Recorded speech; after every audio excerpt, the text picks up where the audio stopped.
Welcome to another episode of the Flew Dog Vlog.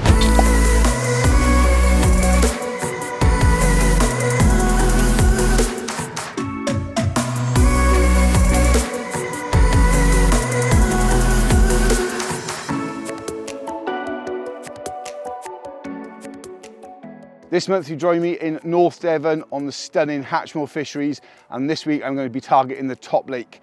I'm here for 48 hours, where the first 24 hours I'm going to be joined by Andy, the owner, and then the second 24 hour I'm on my own.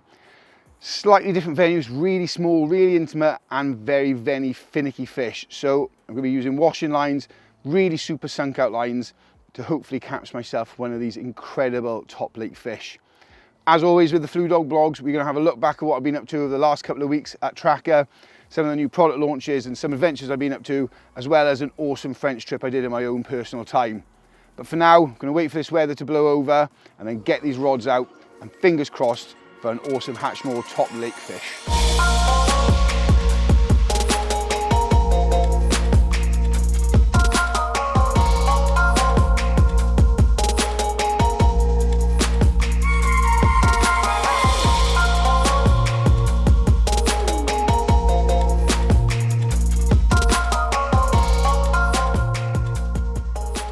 Well, what a start. Not long done the introduction, not long got the rods out, and 25 pounds of Hatchmore top lake worldy is in the net. I will be honest, said Mr. P, who I am fishing with, as I've said, the gaffer, was like, John, you need to get a washing line across the other side. I was like, not really my forte. He's like, right, I'll show you some tricks of the trade. So between us, we sussed it out, and not long after seeing a fish in that bay, putting a rod in the bay, and then catching one, absolutely buzzing. This one's got a lot of growing left. It's still an awesome fish. Look at that. 25 pounds and 12 ounces of Devonshire cream gold. And there's the other side of this awesome creature. Not often do I spin them around, but we were both like, both of these sides are too good to miss. What a start to the vlog. As I say, I thought one fish between us would be a good start, but now, as always, we want more because greed is good. Hopefully Mr. P gets in on the action, but this feels like a bit of a split carp, because of his wealth of knowledge, buzzing. Right, slip it back.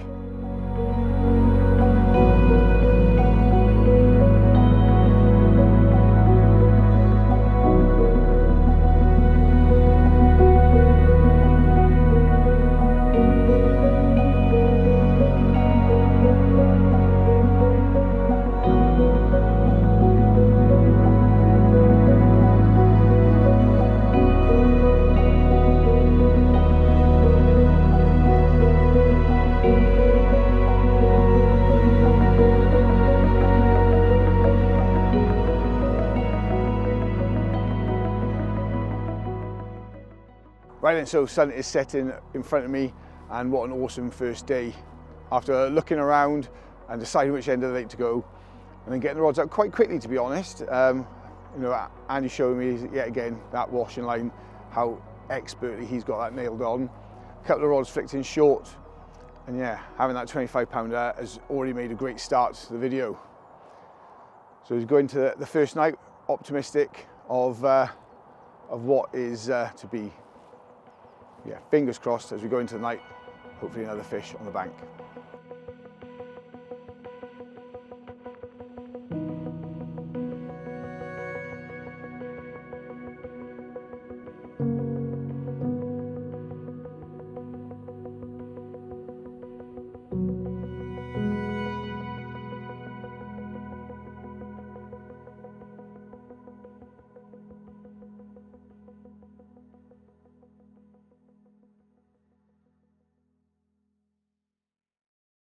Well, good morning from a rather wet, damp, and although not miserable, just overcast, gloom looking, which should be spring. So when I put this in as time to do something, before I picked the venue, I thought, oh, it'd be nice, potentially the first really warm session. And yeah, we've got rain, which seems to be the theme of the whole entire month. But however, the rods have remained quiet, but that does not mean that I've been quiet. The last couple of weeks have been manic. With a new launch that's just gone live recently, obviously leading up to that has been lots of work, video shoots, photo shoots, trailer work. It's really been exciting. And not only that, I just came back from a mega week away in France doing some personal filming. So whilst I sit here pondering if these rods are going to go in the next couple of hours. So a little look back at what I've been up to over the last few weeks at Trakker. Gimbal, do you like working with John? What about working with Bonesy? Well, another day, another shoot. Unfortunately, I don't know if this will be out by the time the next video is out. But loads of really exciting stuff is happening just around the corner. This is a problem doing these vlogs I've already found with the behind the scenes. Got to be very careful about what I show. But I'm sure there'll be a nice little montage of what we got up to, because probably by the time this video has come out, some of these new products will be available.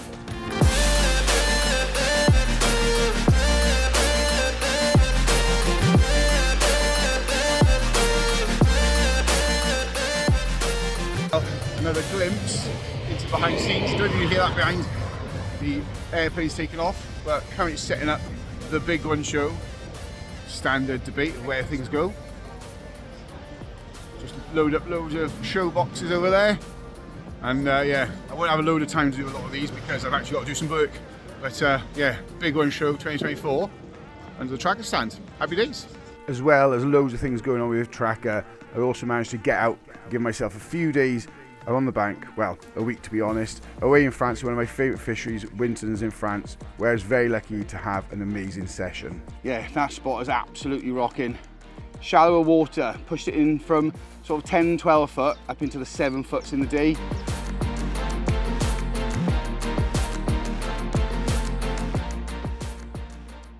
Well, the afternoon is fully set in now. Nothing, unfortunately. It's felt like before this rain, as you say, it's still sort of tailing off the rain at the end. We thought we were going to have one, but yes, unfortunately, nothing more has happened so far. But an awesome little lake, nice intimate fishing, instead of fishing 2 rods in the edge, went across on a washing line. So it's quite sort of, it's not what I normally do. You know, I do a lot of more open water style fishing now. So these little small intimate venues, for someone who's obnoxiously gobby as I am, can sometimes be a little tricky. So still that one fish, but to be honest, that has made the trip for me. With all the other bits and pieces I've had going on, to come here and just consistently keep catching on venues that I travel to, that's what I'm going to aim for really. But yes, it's time for something to eat and a little chill before hopefully redoing these rods going into the evening.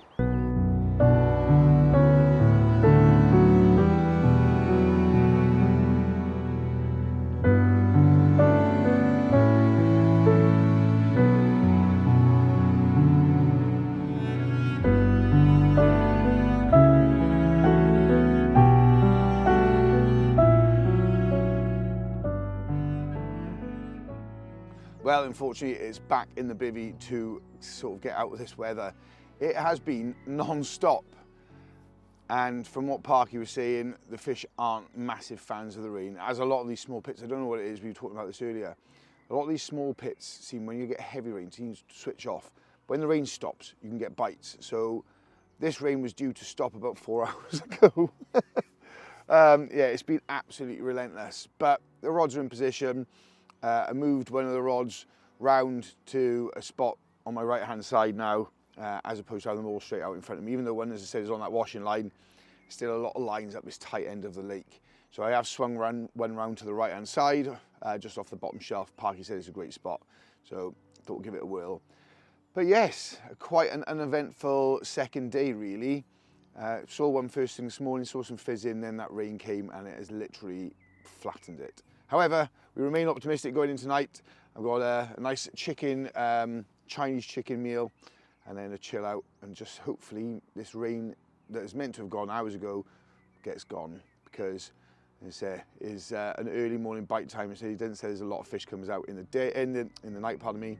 So we will see what happens for the rest of the trip. If not, I'll catch you in the morning.